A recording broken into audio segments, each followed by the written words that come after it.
Hey guys, appreciate you listening from the Death to Life podcast. This is Mario D'Artenzio, and I'm sitting here with. Carrie D'Artenzio. We appreciate you guys listening today. We have a topic that one of y'all sent to us, and we're looking forward to answering the question that Gina had for us. Are you familiar with that question, Carrie? Why don't you set it up for us? Okay. She reached out to us and she basically said that not her family, but the people on the outside, her friends and people that she comes in contact with, are always telling her that she needs to kind of get out of her grief rut and feeling so low, about the grief that she has. I think her brother committed suicide when she was 6 years old, and that was 10 years ago. And it was 2016. I think she said 2016 is when her brother committed suicide, and she was 6 years old at the time. And people in her life are telling her that she needs to get over her grief, that she needs to move on. I think the words were move on that she used. And she wanted to know how she could either move on or how to deal with this grief, because it is so hurtful and it impacts her in a huge way. So that's the question we're going to be answering today from Gina. Well, I want to start by saying I'm so sorry, Gina. I'm so sorry for your loss, and I'm so sorry that it still hurts so much and that you're having to live your life without your brother. And I'm so sorry that you feel pressured to move on. I know that's not a good feeling. So I just want to start by saying that. Do you have any thoughts before I share mine, Mario? No, I'll let you share your thoughts first. Okay. Well, let's go from there. I knew we were talking about getting over grief today, and so I just jotted some things down, and then I just started writing. So I want to share just a couple things that I jotted down. The first one is I think we need to define grief. This is a definition that I really like. It's from an author, Tom Zuba, and he says, grief is the internal automatic response to loss. So grief is what's going on in our bodies. And if that's true, it's the internal automatic response to loss. That means everybody is grieving something every day. We all have an internal automatic response to losing anything, whether it's losing a family member and trying to move past that, or losing a job, or losing a relationship, or even the grief over the life you thought you'd have, or the grief over people not doing what they should have done for you, or betrayal, or things like that. Everybody is grieving something. So I think that's an important place to start. Can I kind of ask you a question about that? There's a huge difference between us losing a child and somebody losing a job. Yes. I mean, there are levels of grief. So we don't want to say you losing your brother to suicide is not equivalent to somebody losing their part-time job. No. That is not what I'm saying. I'm saying there's a long spectrum of things that we grieve, from little things to huge things. And your loss of your brother is a huge thing. But I think it is important to realize that we do grieve big and little things. And then the word mourning is a whole different thing. And a lot of times we interchange those two, grief and mourning. But the definition of mourning that I really like is it's when we identify what is going on inside of us, and we push it up and out intentionally. So mourning is, it can look like talking about your grief. It can look like wailing, crying, screaming into a pillow, writing, dancing, painting. So mourning is like when we identify where the pain is and we get it up and out. And I think that mourning is necessary for healing. Right. Because a lot of times what we do is push it down. Like maybe it's because the people around us don't want to hear about it. And I don't know if that's what's going on here. Or we just don't want to. But I think unmourned loss doesn't go away. It just gets buried. It goes underground. And that's not what we want. It can prolong the process quite a bit. So I think mourning is a really important part of healing. And there's two verses that I really love that talk about mourning. And the first one is Matthew 5:4. Jesus says in the Sermon on the Mount, blessed, and another interchangeable word for that is happy. Jesus says, blessed or happy are those who mourn, for they shall be comforted. And I'm sure the people are like, what are you talking about? People who are mourning are not happy. But I think the point he was making is like when you get it up and out, like when you find someone to talk to about it, when you talk to God about it, it's then that you can be comforted. And so this is how we heal, like getting it up and out and talking to God and talking to people we trust. The other one is, this one's so interesting, Ecclesiastes 7:2. It says, it is better to go to the house of mourning. So I think of a house of mourning like people crying, than to go to the house of feasting. For death is the destiny of everyone. The living should take this to heart. And I think the point of that is, we all are going to die. And, when we go to funerals, when we're around people who are mourning, it puts our life in perspective. Like, am I living the way I want to live? Like, is this who I want to be? Are these the relationships how I want to treat the people in my life? So I just think mourning is an important part of life and a really important part of healing. Do you think she'll ever get to a place of norm or what life was like before her brother's suicide? Do you know what I'm saying? I know I what you're think saying. she's asking, and I think other people are feeling like, all right, it's time to get. I mean, you and I have had it. I mean, we've had people ask us before. I've had people ask me before. So is everything back to normal now? Mm-hmm. And it's like you kind of look at them cross-eyed, going, no, and it's never going to be Yeah. normal. And I think, Gina, the point is that it's normal to feel this way, and you're always going to feel this way. You have a part of your heart, a piece of your heart that you're never getting back. Yeah. And that's a huge piece. And if you can acknowledge that, but in a healthy way, deal with those waves of grief, then you're going to get those comments and it'll just roll. It won't affect you, or there won't be a pressure to, man, I have to get over this. There's a being content, like, okay, I love my brother very much, and I hate my life without my brother here. And the loss is a part of you now. Right. You won't be the same person, but that doesn't mean you can't find healing. Right. I don't think we say like, oh, I'm healed, I'm over it. Like that's just not reality. Everything's back to normal. Yeah, but I think there is a way toward healing, but we have to be intentional. And I think that is that idea of mourning, like identifying what hurts and pushing it up and out intentionally. It has to come out, or it will just kind of metastasize under the surface. Well, I mean, it can destroy your health. Yes. Yeah. Sure. It talks about, with grief, it's a profound thing that you're dealing with, and your body can only take so much.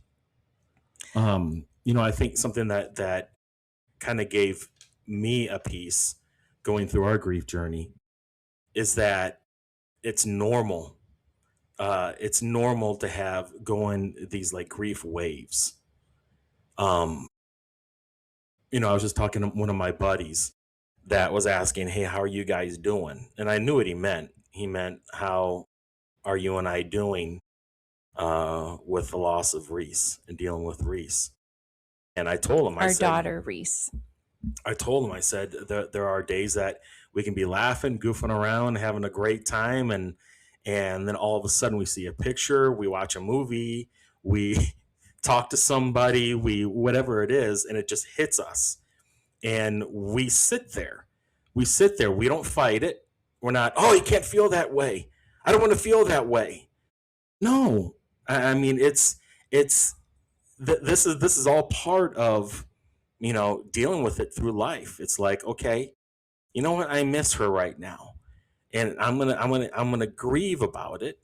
I'm gonna have this little moment where I can have some grief and miss her, and you and I have said that there aren't many days that go by that we don't shed tears for Reese.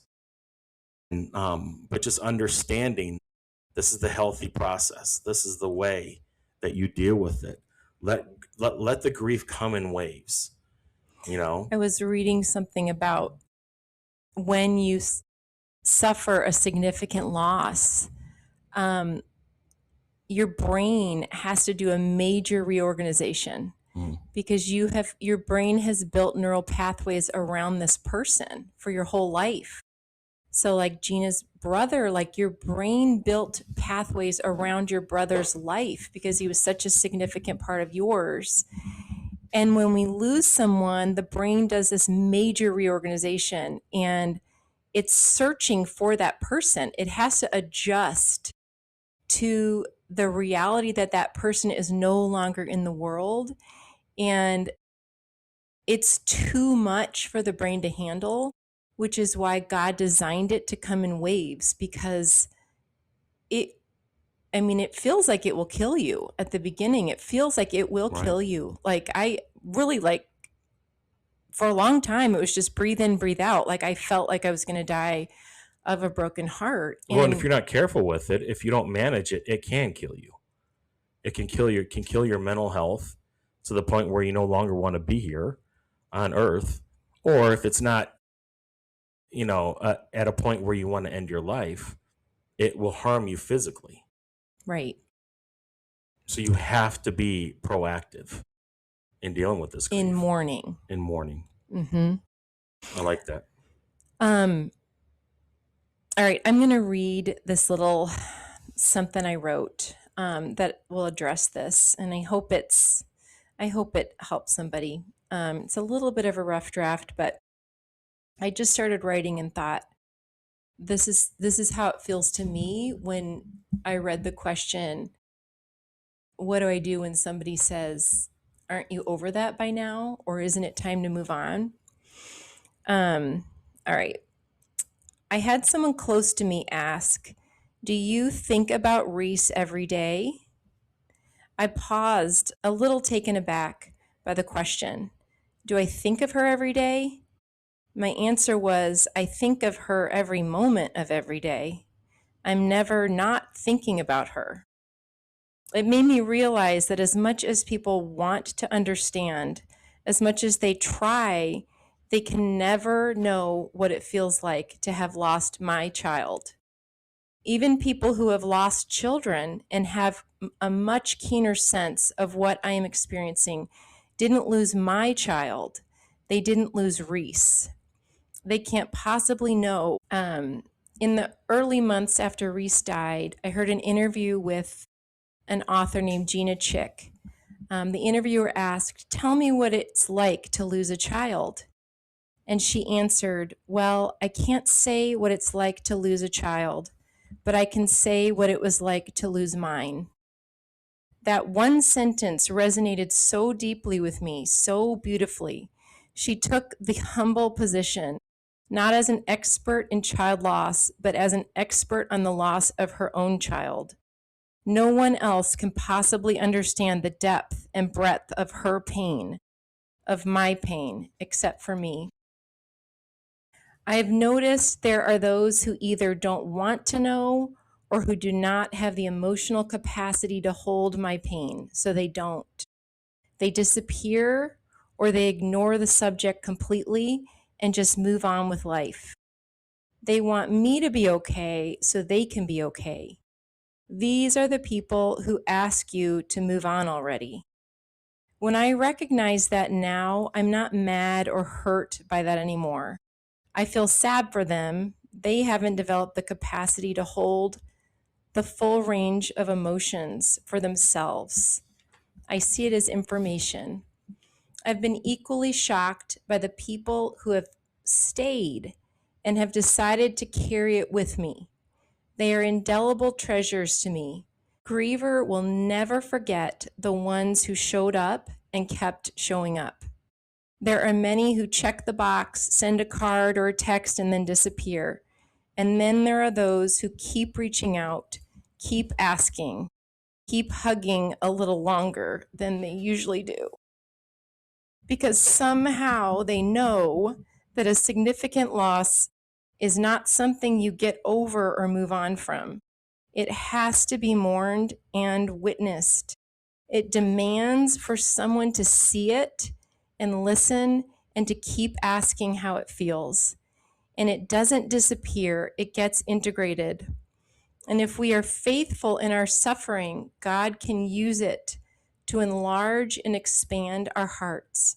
More love, more compassion, even more joy because of the mourning, not in spite of it.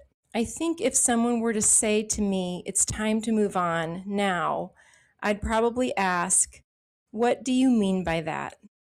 I'd try to help them understand how it feels. I've come to believe that the grief of the loss of a loved one doesn't go away.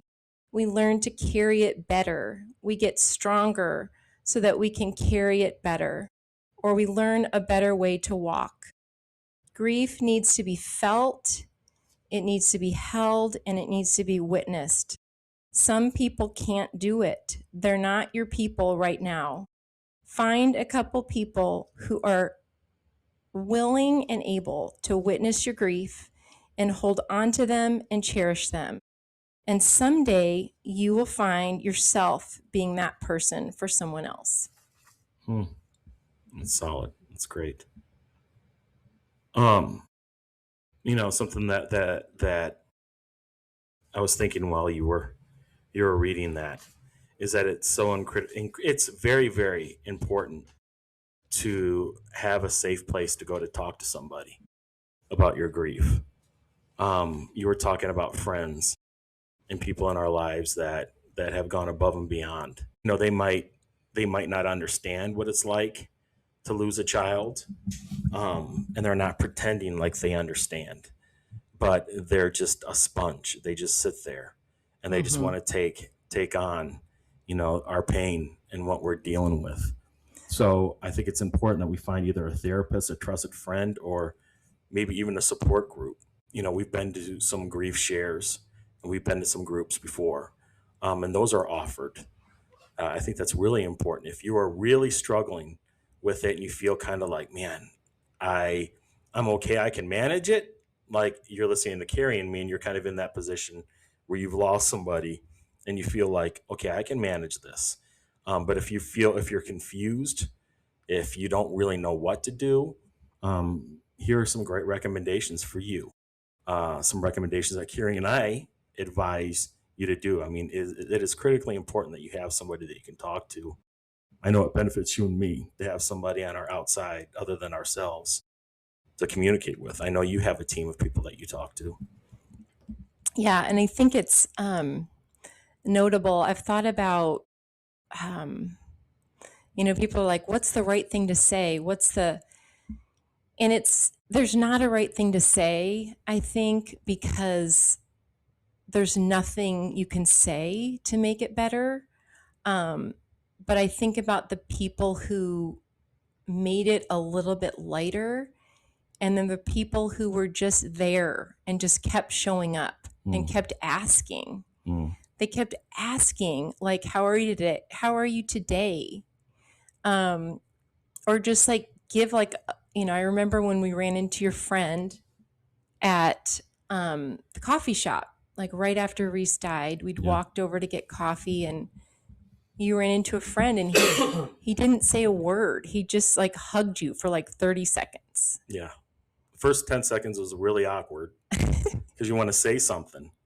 Then it was Right. You want just, to fill the silence, but it was like, it was profound. oh It was my powerful. gosh, like, yes, like we don't have to, you don't have to say, I think people disappear because they don't know what to say because there isn't anything to say.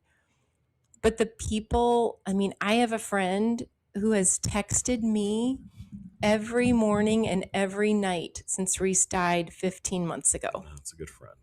Every morning and every night. I have friends who check in on me several times a week, and I will never forget those friends. Like Right. that, they're just in it. They don't know what to say, but they're in it. And when I need to like cry and like say all the things, like they listen. They don't fix it. They're witnessing it. And I think if you're grieving, find someone who can witness your mourning. Right. And if you're supporting somebody who's grieving, be that person who just stays and listens and just lets them get it up and out. Right. And be like a safe person for them. Yeah, I mean that's all good stuff. I think something too, if you're really struggling with your grief right now, is verbalize it to God. If you have a relationship with God, God wants to know. God wants to know when you're hurting, when you're discouraged, when you're having an off day. But these are things that you can do to be proactive in your healing. God. Sometimes we think, oh, we can't say that to God. No, God wants to know what's going on. God wants to know the pain that we're feeling, and it doesn't have to be polished. It doesn't have to be the right words. Say exactly how you feel: the anger, the confusion, the numbness. Read the Psalms. I mean, the Psalms have a ton of very encouraging verses that we can relate to.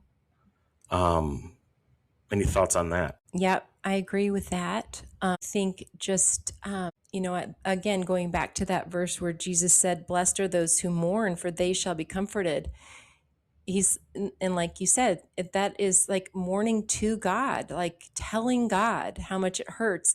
And he promises to be your comforter. Right. And that word comforted is the same word that means like alongside, like when a friend comes alongside, and God is alongside. And also when you're mourning with a good friend, they are coming alongside. They can't know what you're feeling unless you tell them. Right. And those are the friends. Hold those friends close. Yes. That want to have that deeper relationship with you. Yeah. And want to join you in your pain. Yeah. Make sure you tell them too. Yeah. How much you I appreciate really that. think it's important to tell, like, thank you so much for what you've done for me and the way you're always there for me. And, and I think if you are mourning, like now you know how it feels, and you will be that person for somebody else. You know what that person needs, and God will use you in somebody else's life. How often have we seen that? And we've seen that a bunch with Death to Life. Somebody that's reached out to us that has been struggling with their suicidal ideation or have had suicide in their family and have had real tragedy in their family, like Gina, and how God has used their pain and their tears to really impact others that are newly going through stuff like that. Absolutely. I mean, it's mind-boggling to think that maybe it's so fresh with you right now. Maybe you're listening right now and you're in the thick and the heavy of the grief right now. But I can tell you, and Carrie can tell you, that it'll be used for good. It really will. And you have to be allowed and willing to use it for good. But any other thoughts on that? Yeah, I mean, it'll be used for good if you allow yourself to feel it. You have to feel it to heal it. Mm. Don't shove it down. Don't let it go buried underground. Find somebody who will listen and feel it and then get it up and out and mourn the loss. Let it do its work and let it move through you. Right. You know, when one of the first grief shares that we went to, I share this often. It was pretty powerful. We were all going around sharing. I mean, there were probably in that church, there were probably, you know, 50, 60 people sitting around a huge table, and everyone was sharing who they were and why we're there and who they lost. It was a group specifically of parents that lost children. And I'll never forget it going to one of the women that said, I lost my child, my son, like 20, 30 years ago. Yeah, 35 years, I think. Yeah. And she needed badly. She was in a season of her life that she needed that group. Mm-hmm. And it never goes away. I mean, if when you understand that, it's not going to go away. And that's how it's supposed to be. You deeply cared for this individual. It's not supposed to go away. But that hit me. I'll never forget that with that woman. I mean, it was just like, okay, all right. I mean, that's normal and it's good. Well, I Um, think you don't go back to being the same person, but there are things you can do to help yourself move through it in a healthy right, way. right, And I think, we are only 15 months into our grief, but I can see how for me it is so healthy to really just listen and like pay attention to like what is hurting me today and getting it up and out, right. whether it's in writing or in prayer or Do journal. um yes, journaling, oh my gosh, is so healthy for me. Right, Because then I can see it's like sometimes I feel like I don't know what I think until I write it. So that's why like writing is so healing to me.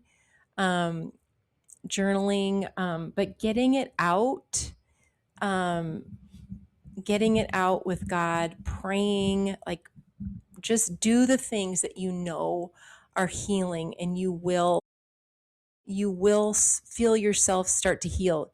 You won't, I mean, this is my opinion. I don't think we'll ever be healed this side of heaven as far as like, I don't hurt anymore. It doesn't hurt anymore. Like, no, like this very important person is gone. Like a piece of my heart is gone. right. And as it should be, like she mattered. And there will never be a day when it doesn't like hurt me, I don't think. But that doesn't mean I can't have like a beautiful, happy life alongside that. I want that pain to like expand me instead of diminish me. So I guess to wrap it up, like, yes, Gina, there are things you can do to help yourself move through it, but also if people are telling you to move on, um, like I would say like just move away from them. Like they're not your people. Like they haven't been through what you've been through and they're not feeling what you're feeling. And I just And that's I healthy don't know. too. That's Yeah. healthy too. I mean, just moving on from individuals who it's not a good season for you to Yeah. be with I right mean, now. there are people who in certain seasons, like if they are causing harm, like you're trying to heal, if they're causing harm to the healing, then I would be really careful to spend your time with people who are helping you to heal. Right. So, And I would also say that when you're in that grief, I mean, it's best to be acknowledging, okay, I'm going through one of those waves of grief right now, and I'm going to use it for my benefit, my faith. I'm not going to allow it to hurt my faith, because what happens is if we're not proactive with it, like we've been talking about, that it affects our mental health. We can get into a depression of Mm-hmm. woe is me, and then you start thinking about the negatives, and you start thinking about, you know, the the the the very painful times, and you stay there. Yeah. And if you stay there, then you start questioning, God, are you really there?